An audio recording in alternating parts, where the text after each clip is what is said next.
Nah, di sini saya akan menjelaskan tentang toharo. Toharo yaitu adalah membersihkan diri dari kotoran yang dapat dirasakan. Kotoran tersebut dibagi menjadi dua, yakni kotoran yang berasal dari dalam tubuh seperti air kencing dan lain-lain, lalu kotoran yang berasal dari luar tubuh seperti najis yang menempel. Karena itu, agar kita kembali bersih dan suci, Islam mengajarkan umatnya untuk bersuci sebelum melakukan ibadah. Adapun alat yang paling utama untuk bersuci adalah air, namun apabila tidak memungkinkan boleh menggunakan debu atau tayamum. Sama halnya dengan istinja, apabila tidak ada air diperbolehkan menggunakan batu yang kasar. Di sini menurut bahasa, toharo berarti bersuci.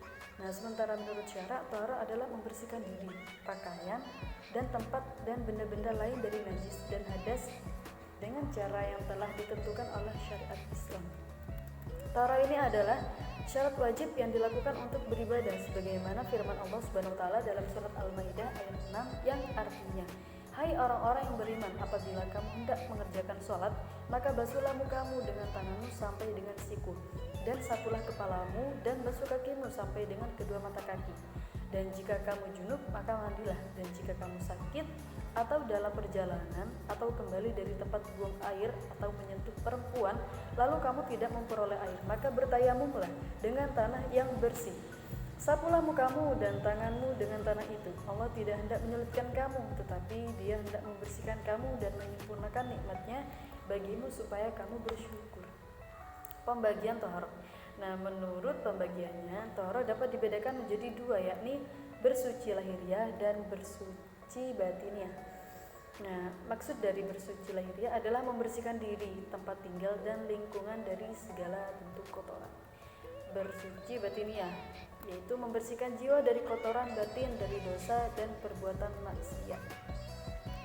Alat untuk toharo di sini, Allah tidak pernah menyulitkan hambanya dalam melakukan ibadah, sama halnya seperti bersuci. Apabila kita tidak bisa menggunakan air, kita diperbolehkan menggunakan tanah, batu, kayu, dan benda padat lain yang suci untuk menggantikan air.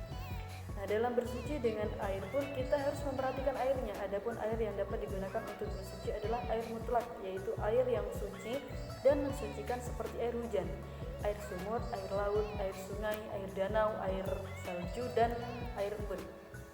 Dalam surat Al-Anfal ayat 11, Allah Subhanahu wa taala berfirman daripadanya.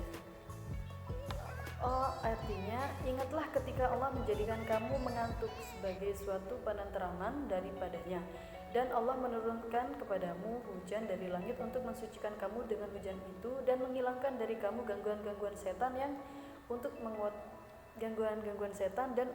menguatkan hatimu dan memperteguh dengannya telapak kakimu.